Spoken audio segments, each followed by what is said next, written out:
Hello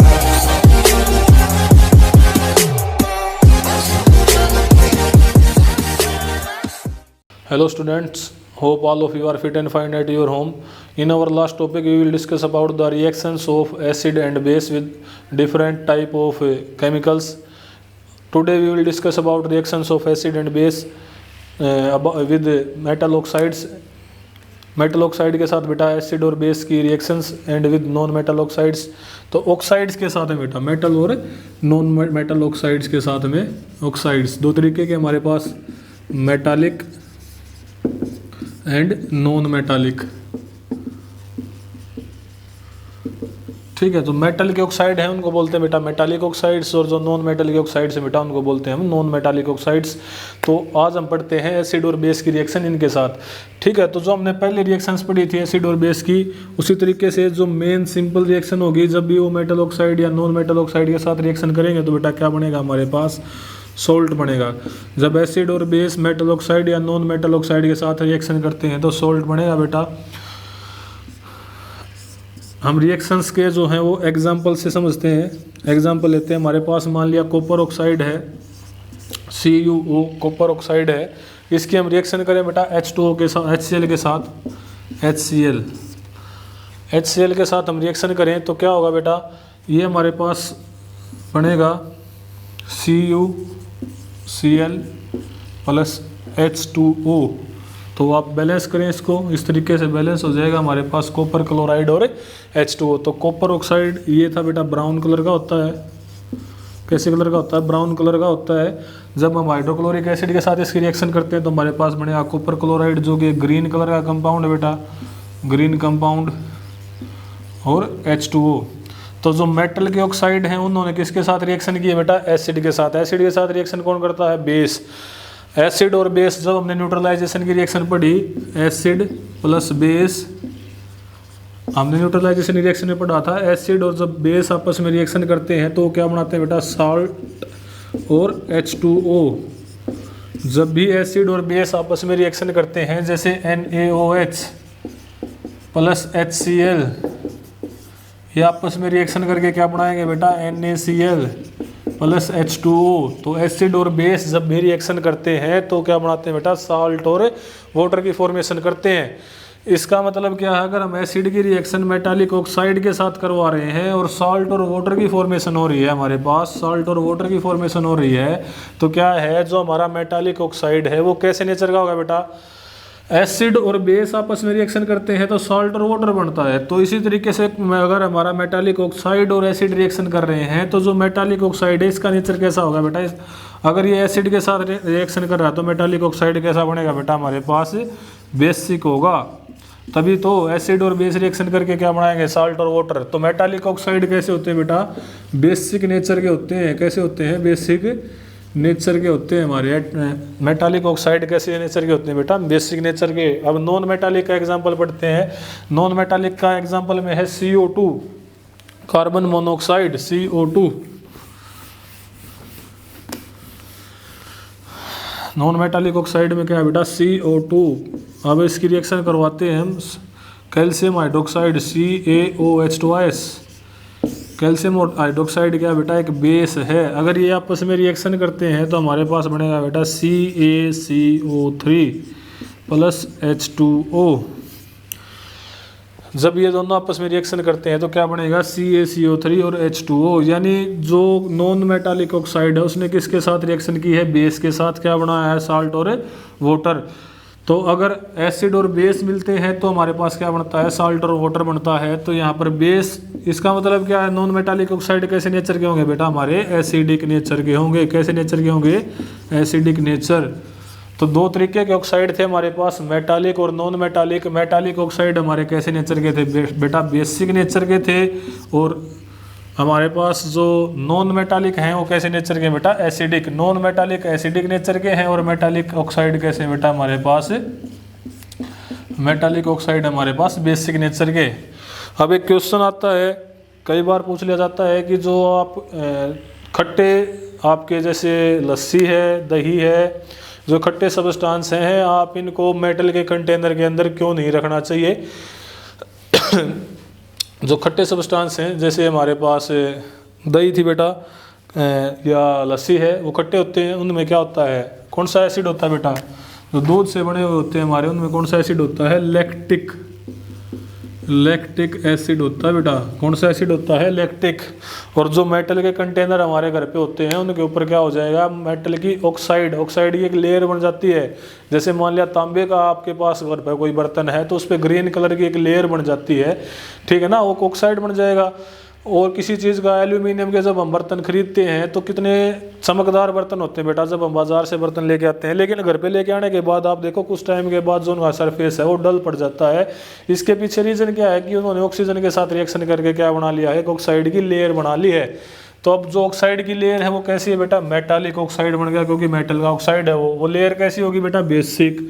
अब हम उनमें खट्टे सब्सटेंस क्यों नहीं रख सकते, खट्टे सब्सटेंस क्या है, एसिड है, वहाँ पर क्या होगा, बेसिक प्लस एसिड, यानी एसिड और बेस रिएक्शन करके क्या बनाएंगे बेटा, साल्ट और H2O, यानी कोई ऐसा साल्ट बन जाएगा जो हमारे लिए हार्मफुल रहेगा, ठीक है ना। इसलिए हमें क्या है, कभी भी खट्टे सब्सटेंस को किसमें स्टोर नहीं करना चाहिए, मेटल के जो हमारे पास कंटेनर्स होते हैं उनके अंदर स्टोर नहीं करना चाहिए। क्यों, क्योंकि मेटल के जो कंटेनर है उन पे ऑक्साइड की लेयर होगी, वो बेसिक नेचर की होगी, और जो हमारे जो खट्टे सब्सटेंस हैं उनमें लैक्टिक एसिड होगा, एसिड और बेस आपस में रिएक्शन करके क्या बनाएंगे बेटा, साल्ट और H2O, जो हमारे जो भी हेल्थ के लिए है वो अच्छा नहीं रहेगा। इसके बाद एक क्वेश्चन है आगे कि कोई हमारे पास कंटेनर है, कोई हमारे पास एक कंटेनर है, उसके अंदर क्या किया बेटा, जिंक के ग्रेन्यूल्स हैं, ठीक है, उसके अंदर मेटल ग्रेन्यूल्स हैं, जिंक छोड़ो आप, उसके अंदर क्या है, मेटल के ग्रेन्यूल्स हैं। उसके अंदर हमने क्या किया, एसिड डाला है, वहाँ से कोई गैस रिलीज हो रही है। आप कैसे आइडेंटिफाई करेंगे कि कौन सी गैस है, तो जब भी मेटल और एसिड आपस में रिएक्शन करते हैं, मैंने पहले बताया था, जब भी मेटल और एसिड आपस में रिएक्शन करते हैं तो कौन सी गैस निकलती है बेटा, हाइड्रोजन गैस निकलती है। अब हाइड्रोजन गैस को आप आइडेंटिफाई कैसे कर सकते हैं कि हाइड्रोजन गैस निकल रही है, इसके पास कोई बर्निंग स्टिक लेके जाएंगे, हम बर्निंग स्टिक लेके जाएंगे तो कैसी साउंड आएगी बेटा, वहाँ से पॉप साउंड आएगी, ठीक है ना, पॉप साउंड आएगी जो कन्फर्म कर देगी कि वहाँ से कौन सी गैस निकल रही है, हाइड्रोजन गैस रिलीज हो रही है।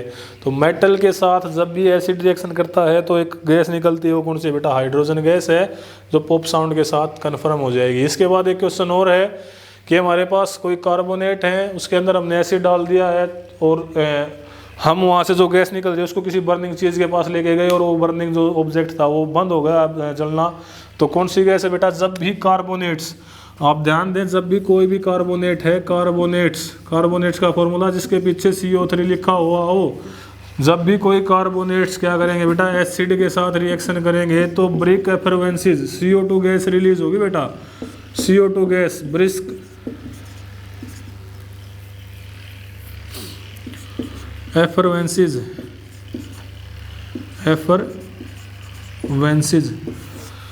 ब्रिस्क एफरवेंसिस, यानी बहुत तेजी से CO2 गैस बाहर निकलेगी। और CO2 गैस क्या करती है बेटा, फायर एक्सटिंग्विशर का काम करती है, यानी आग बुझाने का काम करती है। तो जब भी कार्बोनेट्स एसिड के साथ रिएक्शन करेंगे तो CO2 गैस, ये रिएक्शंस आपको याद रखनी है बेटा, कि मेटल ऑक्साइड के साथ रिएक्शन करके क्या बनाएंगे, एसिड और बेस रिएक्शन करके आपस में क्या बनाते हैं, कार्बोनेट के साथ रिएक्शन करके कौन सी गैस बाहर आएगी, मेटल के साथ रिएक्शन करके कौन सी गैस बाहर आएगी। इस तरीके से आपको ये याद रखना है, ठीक है।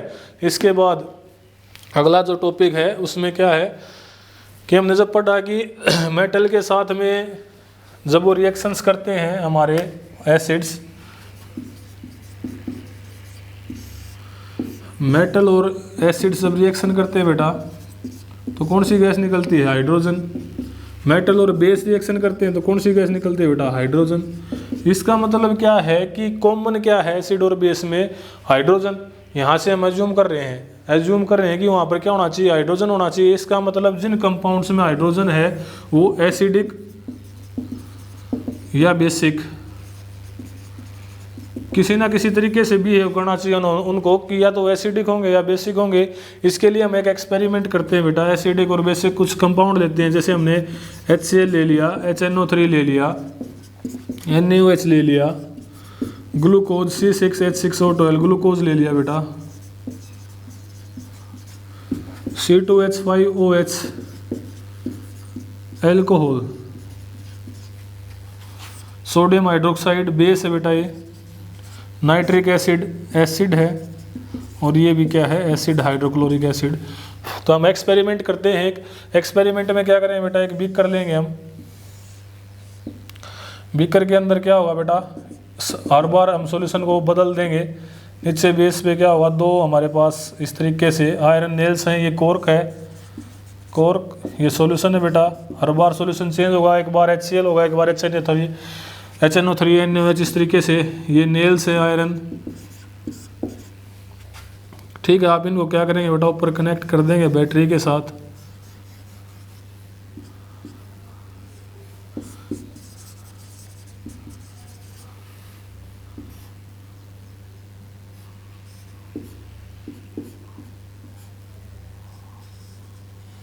यहाँ पर एक स्विच लगा देते हैं हम।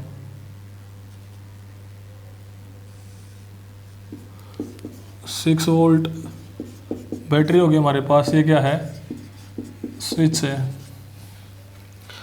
तो जैसे ही यहाँ बीच में एक बल्ब लगा देंगे बेटा हम, बीच में क्या होगा हमारे पास, एक बल्ब। तो पहले हम HCl डालेंगे। HCl डालने के बाद जैसे हम स्विच को ऑन करेंगे, जो बल्ब है वो क्या होगा बेटा, ग्लो करना शुरू कर देगा। HNO3 डालेंगे, बल्ब क्या कर देगा, ग्लो करना शुरू कर देगा। NaOH डालेंगे तो भी बल्ब जलना शुरू कर देगा। लेकिन C6H12O6 और C2H5OH इसमें क्या होगा, बल्ब ग्लो नहीं करेगा। इसके पीछे रीज़न क्या है, जैसे ही हमने इसको सोल्यूशन में डाला तो ये क्या होता है बेटा, टूट जाता है। किसमें, H पॉजिटिव और Cl नेगेटिव में, ये H पॉजिटिव और NO3 नेगेटिव में, वो Na पॉजिटिव और OH नेगेटिव में। तो इलेक्ट्रिसिटी की कंडक्टिविटी के लिए दो चीज़ों का होना बहुत ज़रूरी है, वहाँ पर इलेक्ट्रॉन्स की प्रेजेंस हो या वहाँ पर आयंस की प्रेजेंस हो। तो ये आयंस बन गए तो क्या करेंगे बेटा, इलेक्ट्रिसिटी इनके अंदर से पास हो जाएगी और जो बल्ब हमारा उजलने लगेगा। लेकिन ग्लूकोज और एल्कोहल ये दोनों क्या है बेटा, आयंस में डिसोसिएट नहीं होंगे। अगर आयन में डिसोसिएट नहीं होंगे तो इलेक्ट्रिसिटी इनके अंदर से पास नहीं होगी। ठीक है, तो इस तरीके से क्या होगा, जो एसिड और बेस हैं बेटा वो डिसोसिएट हो जाते हैं आयंस में और इलेक्ट्रिसिटी को क्या करते हैं, वो पास करते हैं।